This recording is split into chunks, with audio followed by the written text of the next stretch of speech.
A big hello and a very warm welcome to everyone who's joining us for this webinar, which is being convened by the Australian chapter of the International Institute of Communications, the IIC. My name is Sophie Cowald. I am co-vice president of the Australian chapter and editor of the IIC's quarterly journal, Intermedia. I also work for a member of Parliament in Australia in the area of communications policy. And it's my absolute pleasure to moderate this panel discussion today on the topic of countering misinformation, Asia-Pacific responses and proposals at what is quite an extraordinary time in world history. So the COVID-19 pandemic, it's prompted both the UN Secretary General and the World Health Organization Director General to issue warnings of the infodemic of misinformation that is spreading with the virus, as well as call for the international community to push back against misinformation and sound the appropriate level of alarm, but without fanning the flames of hysteria.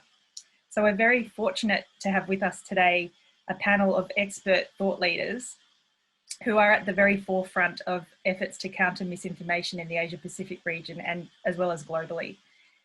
And so I'm coming to you today from Sydney, and also joining us from Australia is Karina Chapman, who is Deputy Chair and CEO of the Australian Communications and Media Authority, the ACMA. Thanks for being with us, Karina. Further north, joining us from Taipei is Dr. Leon Lin, who is Commissioner of the National Communications Commission, the NCC in Taiwan. Ni hao, Commissioner. And back down towards the equator, joining us from Singapore is Jean-Jacques Sayel, who is Google's Head of Information and Content Policy for APAC. G'day, JJ. And then around the other side of the globe, joining us from New York in the United States is Dr. Claire Wardle, co-founder and leader at First Draft. Welcome, Claire. Hi. And welcome also to everyone who's joining us on the live stream today. It's great to have you with us. And so the session runs for an hour. First, we're going to hear from each speaker about the work they're doing to counter misinformation. I'll have a couple of questions for each speaker along the way. And after that, we'll have time for a panel discussion.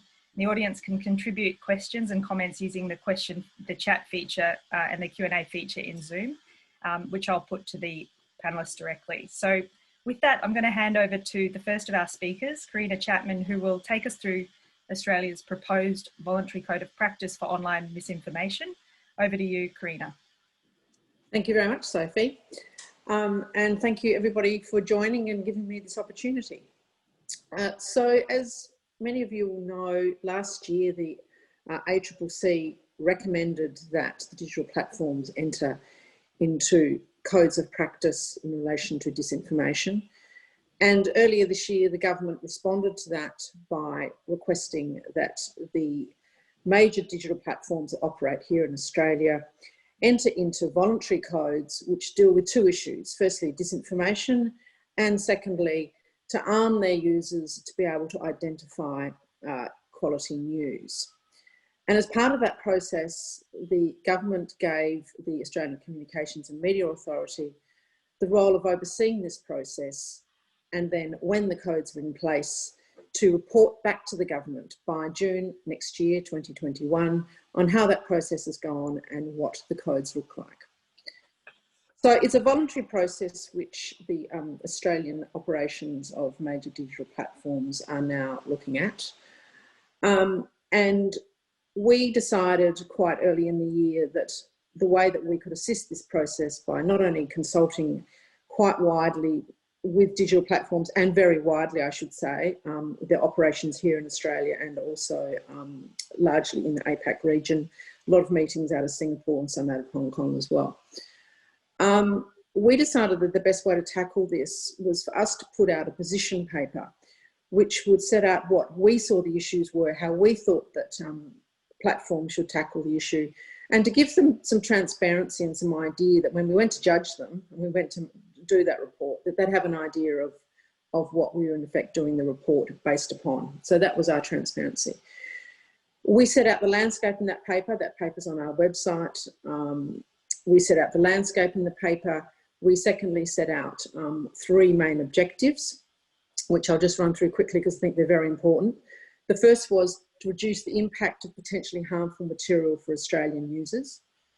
The second one was to empower users to be able to identify news quality and news information, And the third was, importantly, to strengthen the transparency and accountability for what the digital platforms are actually doing. Then the paper went on and it actually suggests quite an extensive scope and design that they could look at. And lastly, it outlined a process.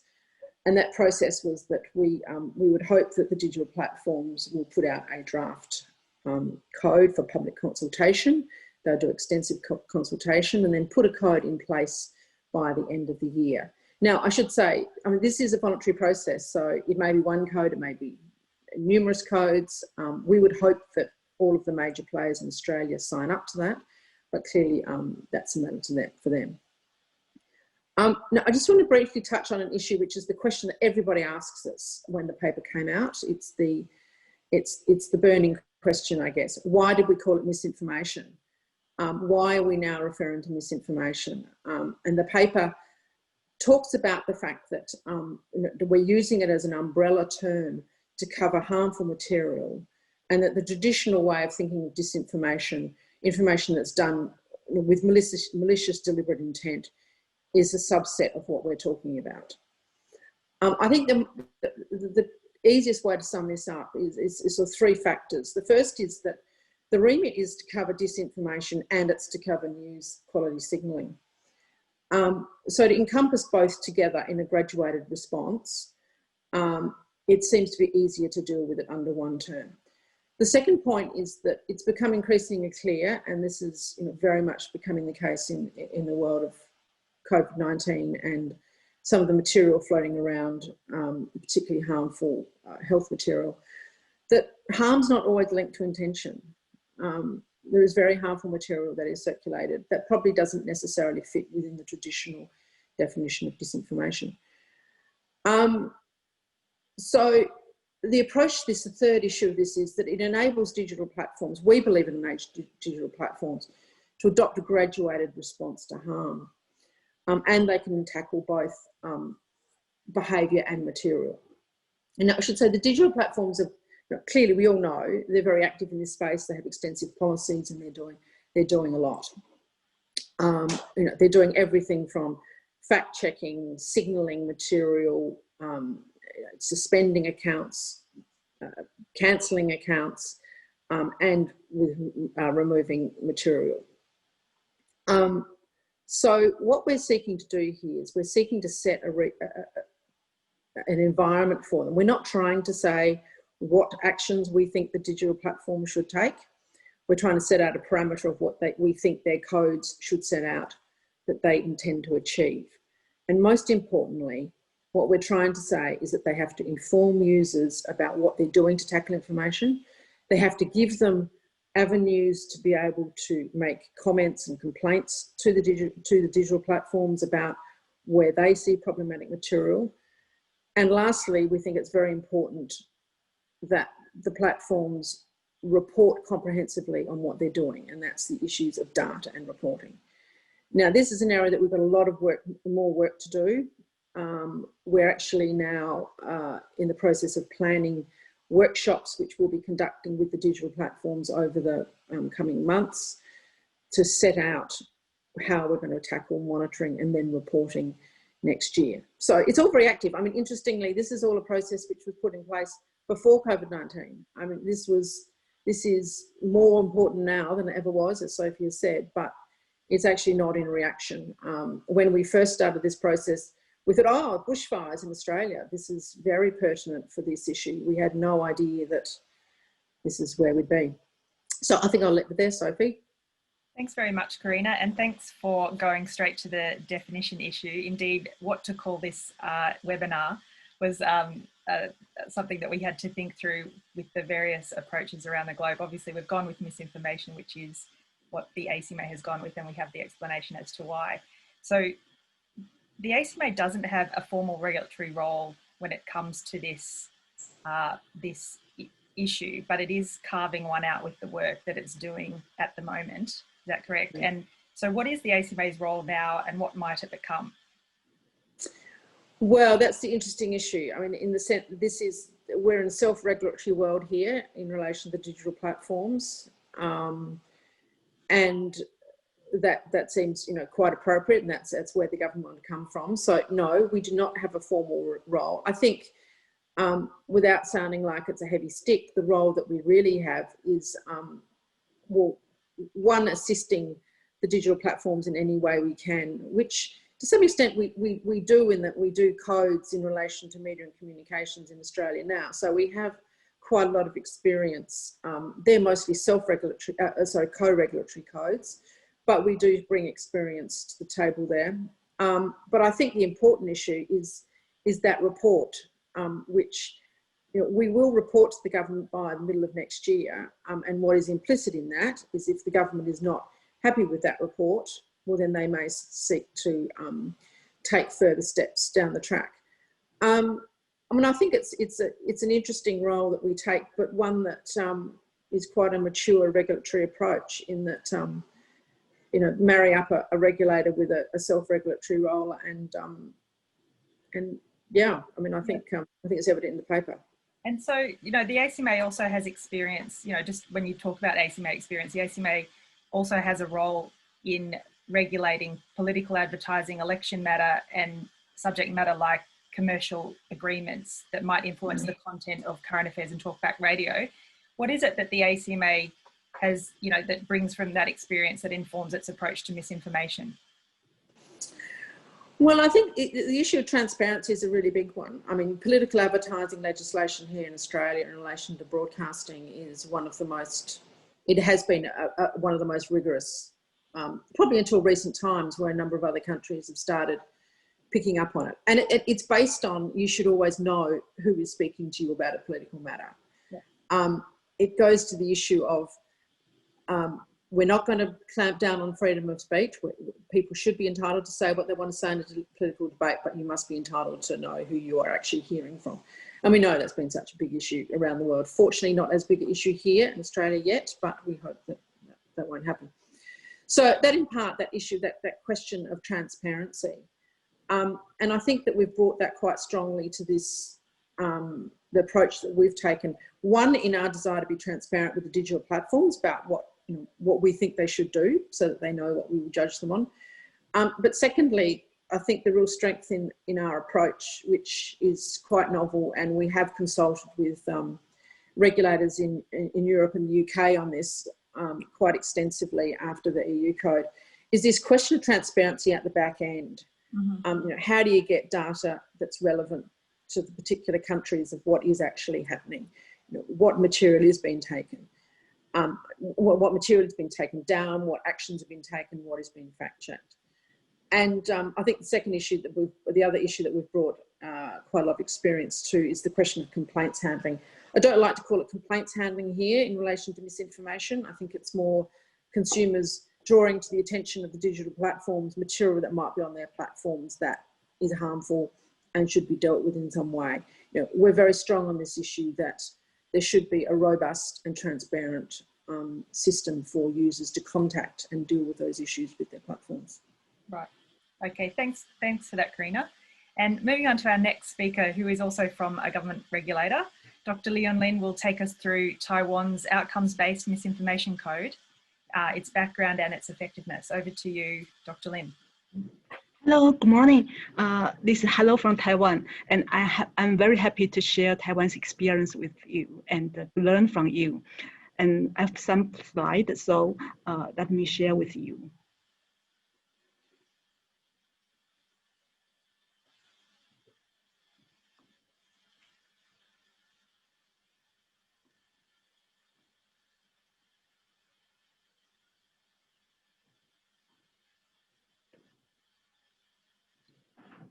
My topic is confronting disinformation in media populism in Taiwan. I put the challenges of disinformation in the context of media populism because in the past 2 years, Taiwan has just witnessed the rise of populism. By definition, populism consists of a set of appeals to the entire political community as pure people against responsive, unresponsive, and corrupt elites. By such rhetoric, a conservative populist Han Kuo-yu in Taiwan, an underdog from the pro-unification party, has won the mayoral election and continued to run the 2020 presidential election. And he can use social media effectively and talk to people directly. By doing so, online fan clubs were created. But these fan clubs, as I can say, they are just channels for disinformation. As you can see, a poll by a daily showed that Han was a loser, but in the fan clubs, Han became the winner. And also in Taiwan, as Taiwan is very close to China, so a lot of warriors also from abroad join these fan clubs. As you can see in this fan club, the main administrators actually were found to be workers for China's tech companies. So actually they are technicians from Chinese companies. And later Han gained popularity online. And after that, commercial media were obliged to follow his stories because they can gain ratings by reporting this popular figure. Especially the pro-unification news channels have reproduced again and again Han's populist discourse with exaggerations. For example, in this news story, it showed that when in Han's rally campaign, in his campaign, the clouds look like phoenix spreading his wind. And this is a good sign for his victory. And in another story, it says that 20 million tons of Taiwanese fruits were thrown away because there's no communication between Taiwan and China, which proved to be fake. And because of that, because of this report, the prices of Taiwan's fruits just down and down, become down and down. And these are very serious. This has brought very serious problems to the farmers. And therefore, the NCC at that time, as the main regulator for radio and television, has received mounting complaints from the public. They complain about fake news and unfair reports. And NCC itself has reiterated that news programs and commentaries should pay attention to fact verification and principles of fairness. However, the regulator itself was under fire because it was created for non-action by one camp and for violating freedom of speech by another, mainly Han's supporter.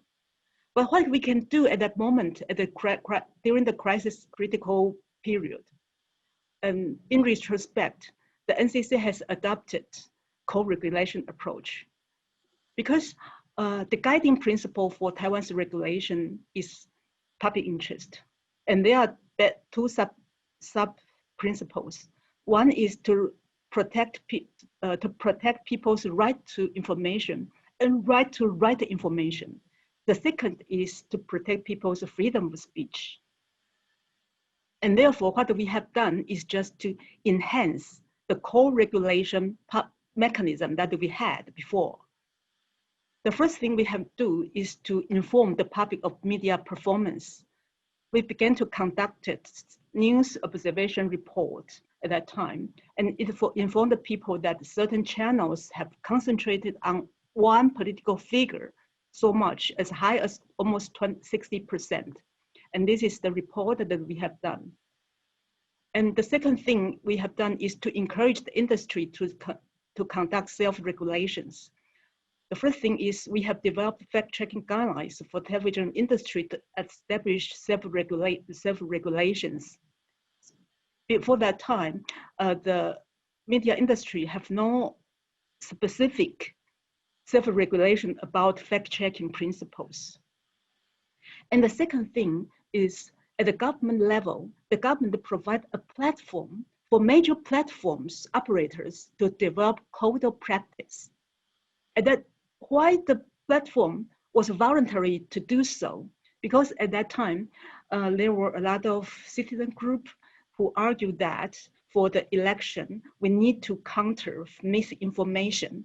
So under these pressures, major platforms in Taiwan, they just together They work together with Taiwan's fact-check center to develop this code of practice. There are several principles. The first one is to protect from disinformation, protections from disinformation. The second one is advertising transparency. And the third one is to have independent and accountable supervision mechanisms. The fourth one is to have media literacy projects. Because of this code of practice, during the election season, Facebook has removed about 120 Hans fan pages for violating the terms of its regulations. For example, there are a lot of fake news, there were fake accounts, and there were users from abroad. And the third one we have done is to have government regulation, because NCC at that time have received a lot of public complaints. Therefore, we have reviewed complaints and found that 14 cases of television news have violated fact-checking principles, and we have given penalties to the media organizations. And that was the first time that the NCC have this kind of penalties. And the third part I would like to share with you is our present actions. The first one is what we are doing is we have a draft for Digital Communication Act. And in September, we are going to have a public hearing. And in this act, the most important thing to have notice and take down, that is the internet service providers have the right to notify the users involved and take necessary protective actions, measures for the users. And the second thing we are doing is to have a legislation concerning foreign agents to make them more transparent. And especially because Taiwan has been influenced by China. So this act would pay special attention to Chinese agents. That is to say, if there's a danger to Taiwan's national security, criminal penalties will be imposed. But the acts are under discussion at present. So by conclusion, Taiwan has adopted co-regulation approach. And this approach is not a cure-all, but it aims to protect people from misinformation while reducing the negative impacts of freedom of expression. Thank you. Thanks, Dr. Lin. Thanks, Lin. So obviously, Taiwan's a bit further down the track than Australia here. And so we'd be very interested to learn what your experience was in trying to enhance that co-regulation framework. Yes. Yeah, lessons by pressure. You mean the limitation? Yeah, your experience, challenges and limitation. Yeah. Yes, and at that time, that was a very critical phase, a very special occasion, because there were so many pressures from both political parties and also from civil society. So the regulator at that time was really under pressure. So we really told on the line that we should do the right thing and do the things rightly. And we are not so sure. That is to say, the colleagues have to learn at that time. We developed the code for media industry, and also together with civil society, in retrospect, I think the most difficult thing is we are not so certain whether it is the right way or not. Mm-hmm. And the misinformation, disinformation were there at that time. And we don't know if this is the right approach to curb or to curb disinformation, which we are not so sure.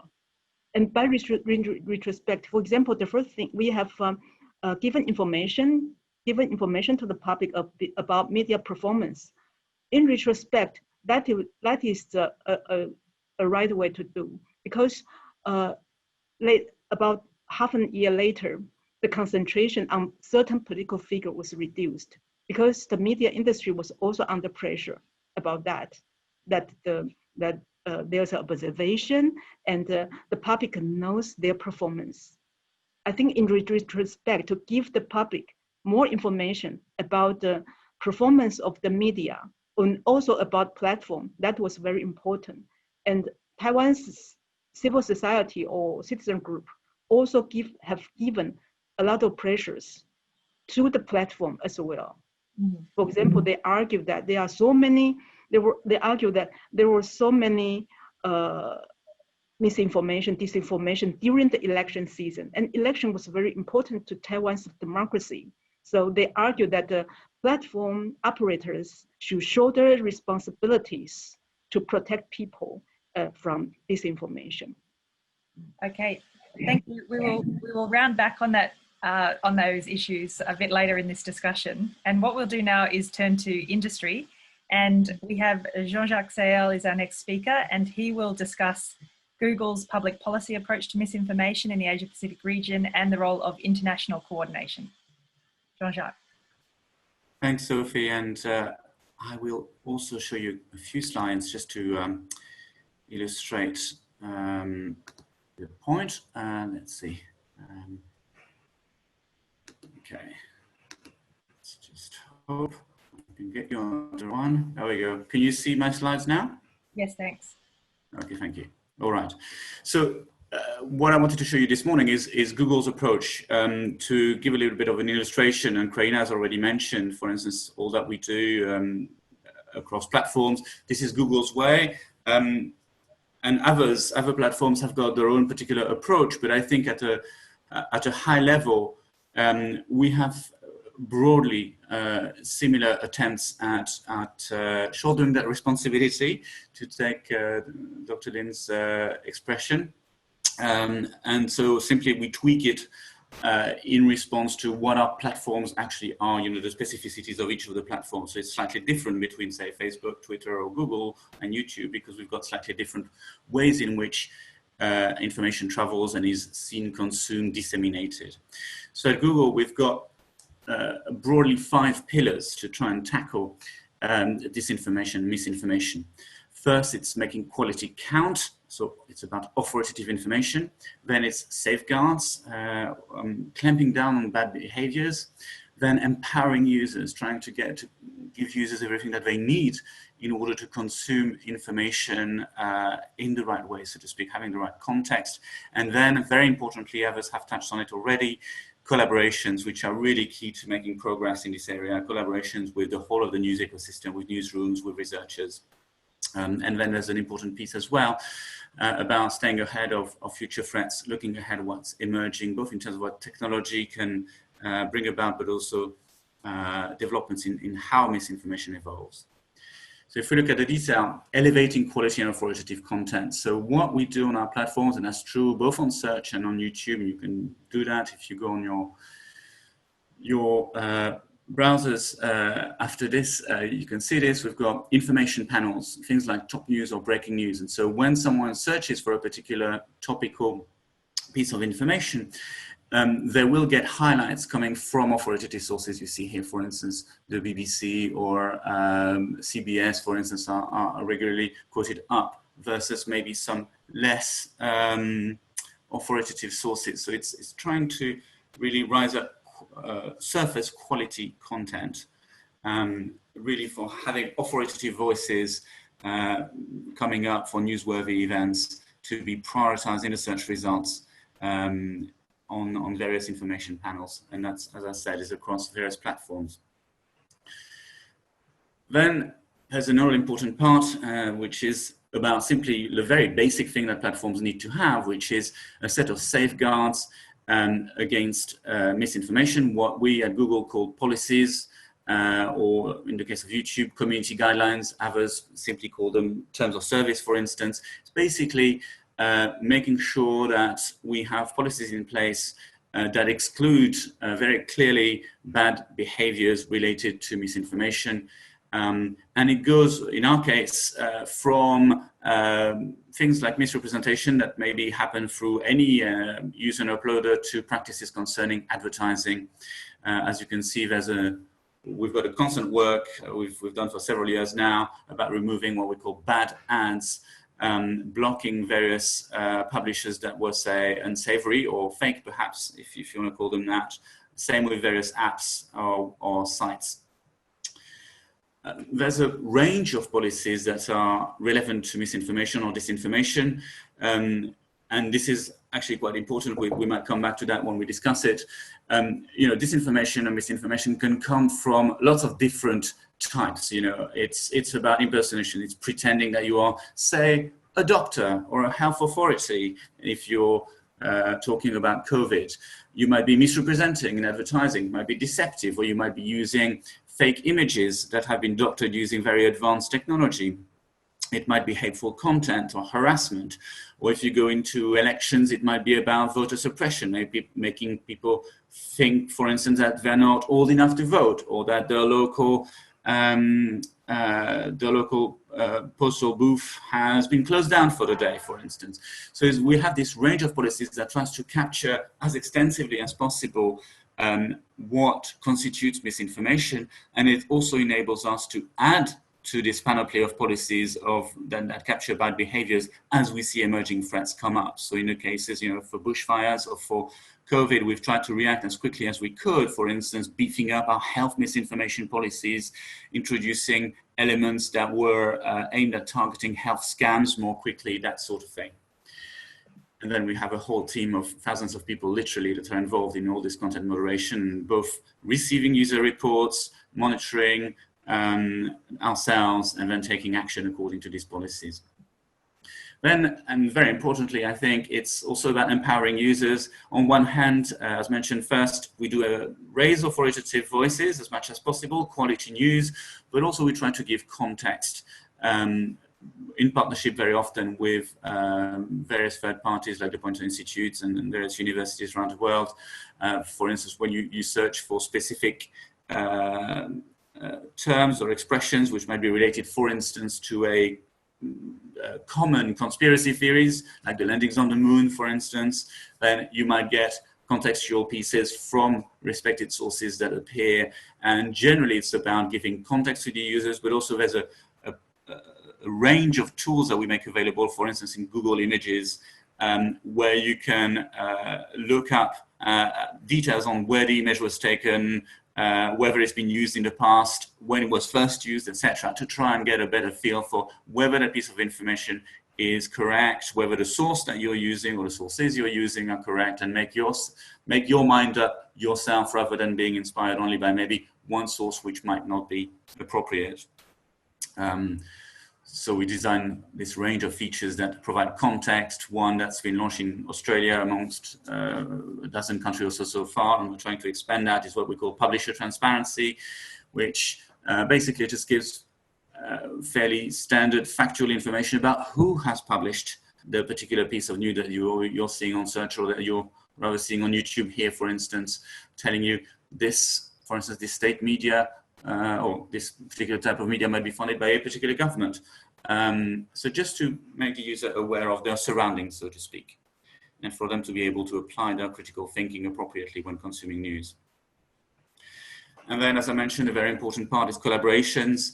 It's working across the news ecosystem. And I think that's really one of the key pieces here. This needs to be a whole of society sort of effort, or at least certainly an effort by all the relevant stakeholders.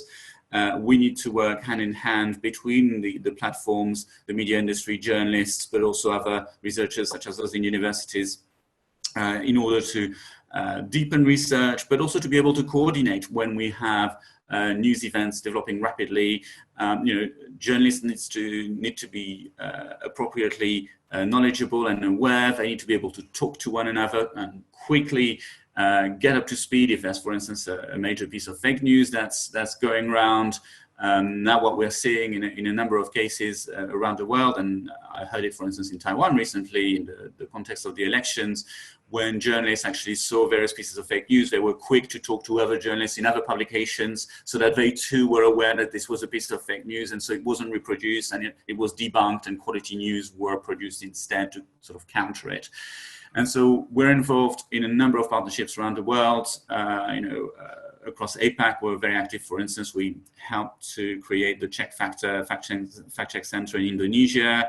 We've been supportive of the Taiwan Fact Check Center in Taiwan. We can talk about this one. This one is a good example, for instance, in Taiwan, again, where you have both journalists and academics and industry working hand in hand really to coordinate around the Fact Check Centre. And we could mention all sorts of partnerships, including, of course, in Australia. And an important part, which I think Dr. Lim was raising earlier, is the media literacy angle. And it's literacy both for practitioners. You know, we do a lot of training of journalists so that they have all the tools that they can and the understanding to do fact-checking very quickly and effectively themselves. But there's also the all-important piece about user literacy. And I think I can't highlight that enough. I think all the way from children to the senior population, we really need to educate people across the range of online literacy topics, and misinformation is one that really deserves particular focus, and that's going to be one literacy that will help us really tackle the problem for the long term. I think without it, our efforts will be limited. So we really need to think about how to beef up literacy. And then the final thing I mentioned was to try to look ahead to future threats. So there's a lot of research that we're involved with or supporting around, for instance, what we call deep fakes, which are effectively AI-enabled doctoring of pictures. And so there's tools being developed basically to try and recognize those deep fakes, even though it's obviously very difficult. It's videos that have been manipulated in such a clever way by computers that it's quasi impossible to detect. But luckily, there's a lot of research efforts that have gone into it. So we're getting into better and better ways of tackling those technological developments, but there will be more. And I think that may be the best way to conclude here, which is that this is an evolving situation. And whether it's about the platform's approach and more generally how we approach it from a public policy perspective, this is going to be one where I don't think we're going to have a silver bullet. We're going to be able to mitigate, we're going to be able to manage, and I'm hoping that we're going to be able to do a lot of progress, that we're going to minimize the bad effects. But this is something that's going to need continuous efforts by stakeholders working together over the next few years. And so really, I think if there was one call to action, it would be that one to work hand in hand and really find good ways of working together.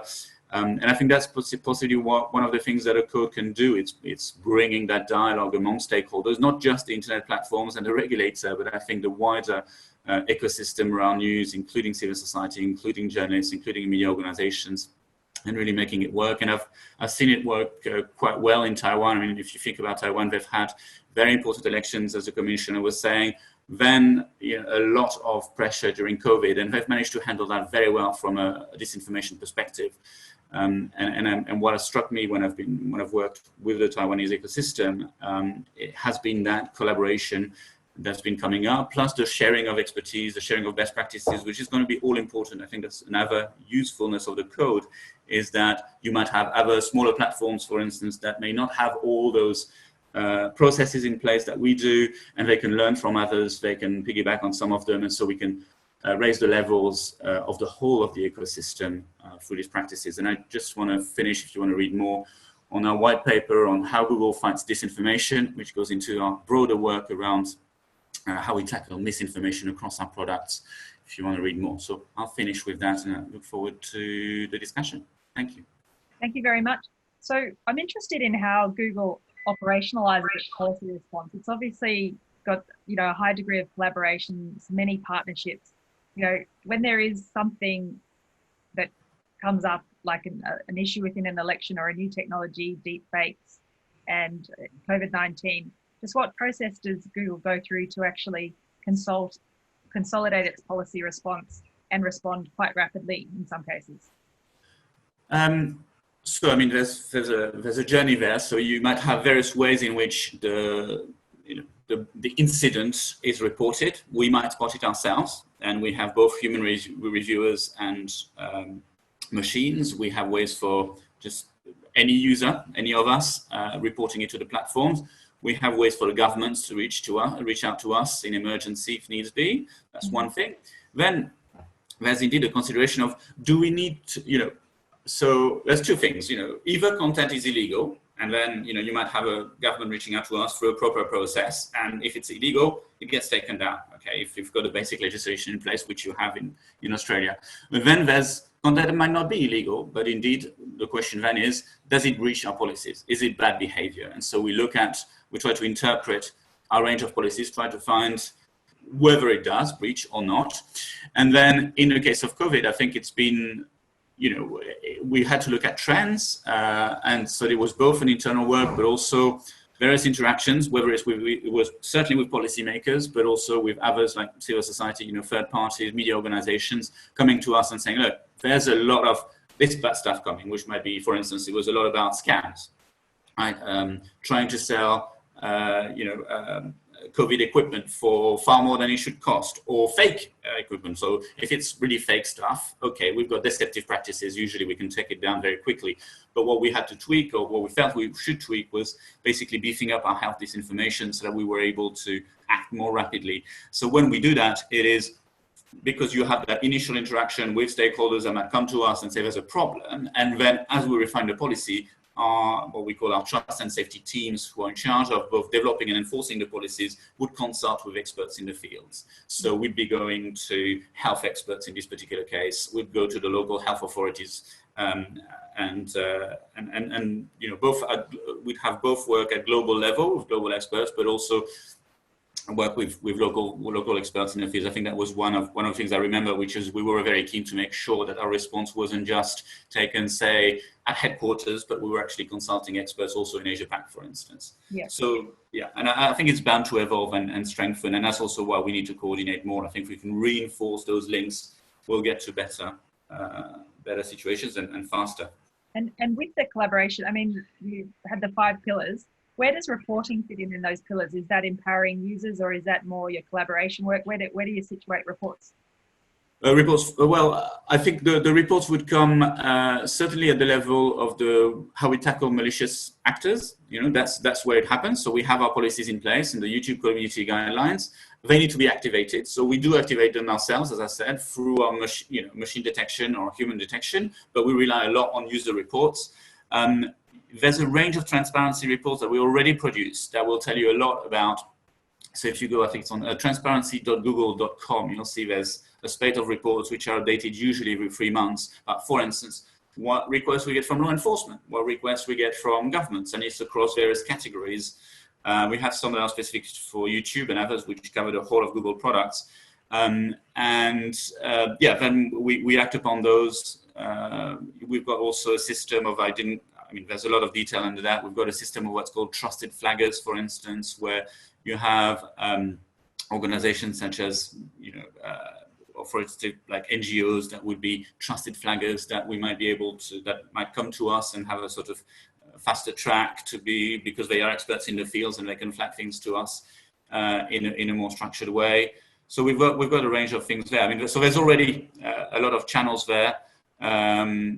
For that user reporting. I hope that answers your question. Thank you. And look, to round out this discussion, we'll hear now from the non-profit sector, and we have Dr. Claire Wardle to discuss the work of First Draft and their experience and their initiatives, as well as hopefully some views on the similarities and differences across jurisdictions that you're observing. Claire.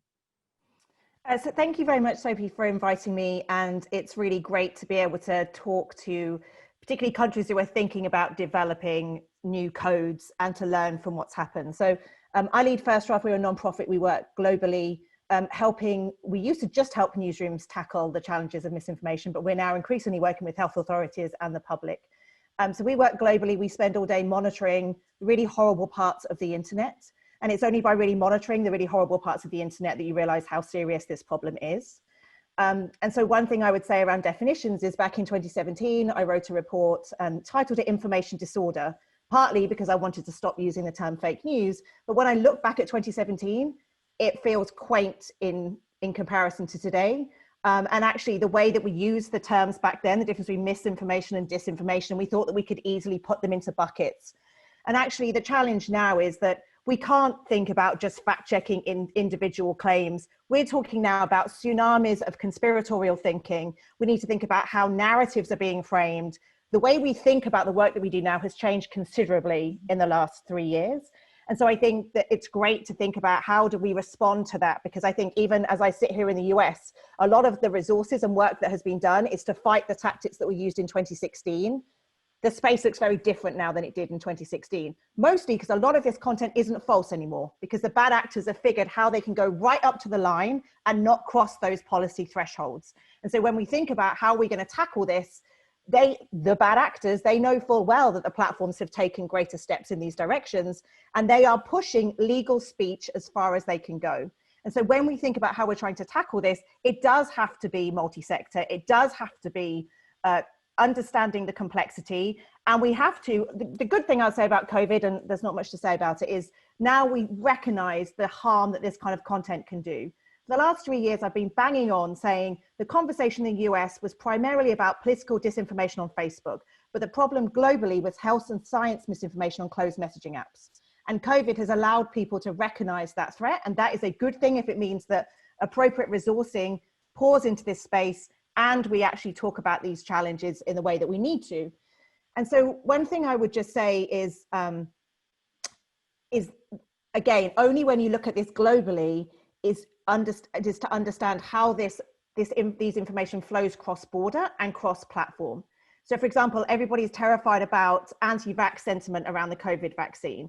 We see content bubbling up in France, moving to Francophone Africa, moving to Black communities in the US that talks about testing on African babies. You can only understand these information flows if we're thinking globally. And so one thing I would say, and it was great to hear about Australia talking to the EU about this, is that we don't have a UN agency for misinformation. As somebody who used to work for the UN and has a lot of respect for it, that I don't actually think is the answer. But what does it look like to have a global response to this? And I think that's one thing I would say around anything that any one country is doing. There needs to be constant collaboration with other countries doing similar work to understand how this information is flowing across. And one thing I would say about, I was on the EU expert panel and we came up with the EU Commission voluntary code. And we all felt really positive about that. And I'm glad that we did it. But one thing I would say as Australia walks into this space is be very careful about how you allow the platforms to report back on this. Because the question here right now is they are marking their own homework. No offense to Jean-Jacques, but I've seen your reports, they're wonderful. I mean, you just put up there about how many accounts you take down. If you don't have the denominator, this all looks great. And so when, for example, we look at AI figures, looks much better in English language than it does in any other language, but unless you have the denominator, it's impossible to know how that's really working. It's great that we have things like COVID information centers, but unless I know how many people have clicked on it and what they're doing with it afterwards, how does that help me? It's great potentially that Twitter are adding labels to tweets, but unless I have seen independent research that tells me what people do once they see those flags, do they retweet it with a poop emoji, or do they actually share it with quality information? The problem with this space is that we're still running on gut instincts. We have almost no empirical foundation upon which to build out legislation. So the one thing I would say is, how can we hold to account these platforms in terms of embedding researchers into these spaces to properly audit them? Right now in the US, I should be able to audit Google and YouTube and know every single search result if I search in any state in the US based on mail-in voting. I don't know what people would see at the top of their YouTube searches or Google searches. We need basic auditing on the results that people see across all platforms. So I would just say that's the one thing that concerns me about voluntary codes as somebody who's been asked to review the reports. The reports read beautifully, but what does that actually mean if we can't independently audit those results and we have to rely on that? And so, for example, Mark Zuckerberg will talk about the Facebook ad library. Well, on the surface, the Facebook ad library looks perfect until you start trying to work with it and you realize that it's actually terrible. If somebody said to me right now, is there a voter suppression campaign happening in Michigan against voters of color, I couldn't actually look for that data in the Facebook ad library. So we can't, the transparency moves that have happened, yes, we're in a much better place than we were 4 years ago, but we still, as independent researchers and journalists, can't ask these tough questions and have the data. And I think, I understand Cambridge Analytica and everything else has made platforms nervous about handing over data. And of course, we are all concerned about privacy. But there are other industries where you have auditing that happens in collaboration with those organizations, and that there are trusted people who can see these numbers. Because otherwise, I would worry that a voluntary code will leave us in the same situation of, well, it sounds nice, but it's only when you do this work all day and spend all day in these nasty parts of the internet, you realize you can't ask these tough questions of the platforms. So I'm excited this is happening. We need to do everything we can. but we're not going to get out of this mess for another 50 years, if ever. And so one thing I would say is there is no quick fix here. And what we do need is we need benchmarks so that we can understand that when we intervene, are things moving up and down? I couldn't ask Jean-Jacques right now, is there less of this kind of content on Google and YouTube now than there was last year? We don't have those benchmarks. And so that's across platform. This is not a criticism, but if we're really going to try and tackle this challenge, we don't have those kind of benchmarks. And so any interventions, we can't tell whether or not they're really making a difference. And we have to have independent research on any interventions, not just the platforms doing their own research and saying, oh, we're demoting things by 80%. We need to have independent authorities checking that. Yeah. Can I just come back quickly on that? And I sort of agree. I certainly agree on the collaboration internationally. You made a really good point about how the information travels and the wider influences. And so, yeah, I mean, I think I met Karina the first time in London last year at the IIC's International Conference. We were talking about disinformation, and we met again at the Trusted Media Summit in APAC. And we've got, I think, good circles of regulators and practitioners that are meeting. I think what we can look at with the Australian code, is linking up with the Taiwanese code, the EC code, is perhaps we can start building sort of bridges between those various platforms. And there's a lot of similarities between those, the codes in Taiwan and the EC certainly, and perhaps it'll be with the Australian. I think it'll be great if we can have some links between those and maybe sort of the makings of some sort of international dialogue through it, perhaps. So that's something to think about. On the benchmarks, I think that the difficulty for me is, I think from a policy perspective, we have to think before what are the data points, what is it that we want to measure? And I'd love to have benchmarks, but we need to really think, I don't think we publish things like ourselves, I don't know about the others, like that say, oh, we've reduced by 80%. Because the question is, what exactly are you measuring? So are you measuring the number of conspiracy theories? Are you talking about, are you measuring the virality of something? And if so, how do you measure it? So that's a whole stream of work. So I think we need to think from a public policy perspective, what is it that we really want to measure and that would be useful to measure? And then we can work back and say, okay, what are the data points that we need to collect and say what would be really helpful? At the moment, it's really tough. And if you look at the history of propaganda of the previous 100 years, or indeed if you look at more recent examples, you've mentioned one, it's very difficult to say that 100,000 messages have led to a particular change in a vote, for instance, in an election, or whether just one piece of news that's been viral has been sufficient. It's very difficult to ascertain what would be the right benchmark. And so I think for that one, I'm sort of with you. I'd love to measure progress, but I think we don't really know what are the right things. So where I've seen useful things is when it's surveys, you've got various surveys that have looked at, for instance, the ability of users to recognize whether something is fake news or not. To apply critical thinking. There's been a research, for instance, recently from the University of Western Sydney and Queensland Institute of Technology into, young Australians' literacy, which was very interesting, which saw that, only 1 out of 5 young Australians had a single lesson around news literacy in the past year, which is a major issue. What was interesting in that survey further than that is that they looked at the ability of those young Australians to recognize a piece of fake news. And there it was around the sort of 36% mark of young users who were able to identify that something was. I know, but we know from NYU research that the people who share the most fake news in the US context are white men over 60. So there's also a challenge here, which is we can't just focus on young people. Yeah. And I just happened to mention that one, which was around young users. You're absolutely right on seniors. In fact, we've got some research on that. We're hoping to do media literacy events aimed at the seniors. In fact, we might do it I don't know if it's public. I think we might do one in Taiwan soon. But anyway, I agree with you. Anyway, sorry, I'm talking too much. The point is, I think we need to have a special track on that because measuring, I think we need to know what we want to measure, what would be most helpful, and let's work back on that.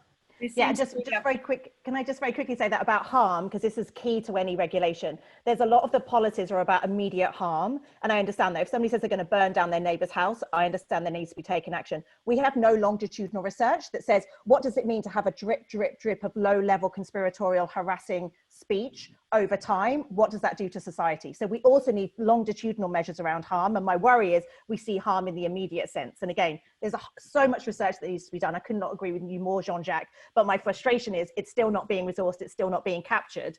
And we're losing time. Like, we need this stuff now to build in those longitudinal results. Thank you for the discussion. And we're running short on time. One of the IIC's key themes is the topic of governance. And I think the discussion that's just evolved there goes to the maturation of governance around the topic of misinformation as we turn to questions of what should we measure and how. On the governance theme, I'd put this question to Dr. Lin and Karina Chapman. What is it that governments can do over and above industry and not-for-profits? Where can governments best add value? Is it in, facilitating all these different resources? How is it in, commissioning research? Is it in enforcing? Where does government best add value in this picture? Dr. Lin. I think the government should consider about media landscape and its relation, media and democracy, and to provide a map for the future. And for the future, the government should provide policies and for that future. This is what the government should do. Karina. Is it clear? Well, it's a very vexed question in the sense that this is the whole issue of self-regulation versus anything else. I mean, I think in an Australian context, the role of government at the moment is very much what everybody on this panel has been talking about, which is working together. I mean, we are doing a lot of work with Europe because we can see that we're a globe. I mean, this is not going to be tackled in any one country, and we're small. I mean, ironically, the Europeans say to us, "Oh, you might have better luck getting country-specific data than we do," which I'm not sure about that. But yes, I do think research, and I think that policy in relation to media literacy, though I do think that probably it's work that needs to be done by the private sector. At the moment in Australia, it's very much guiding and bringing together and leading. But I'm not so sure that will stay that way over the coming years. It will. I mean, the proof will be in the pudding in Australia. I mean, if the platforms come up and do well with self-regulation, well, then that will be it. If not, then it might not be. Governments may intervene. And then we move into a co-regulatory or a black letter law situation, which is extremely difficult in this world. Very, very difficult in this realm. We certainly are at a formative time for this policy area, and there's obviously a rich dialogue that will continue, and obviously the IIC will be convening and continuing to convene and discussions and publications around this topic. And on that, I'd just like to thank everyone for what's been a really insightful exchange. And, obviously, beyond the pandemic, as we approach elections and another summer here in Australia, we need to be constantly updating and refining our responses. So thank you for everyone's insights today. And before we go, I would like to just draw your attention to the next IIC webinar. It's on the 17th of September. It's on the topic of regulation in times of pandemic and lessons for the future, which is part of a series that's been running this year, which has traversed the Americas, Europe and the Asia Pacific. So this one in September will be about African responses, South Africa. So thanks very much to our panelists and to our participants, everyone on the live stream, for your help in convening this webinar. Thanks very much.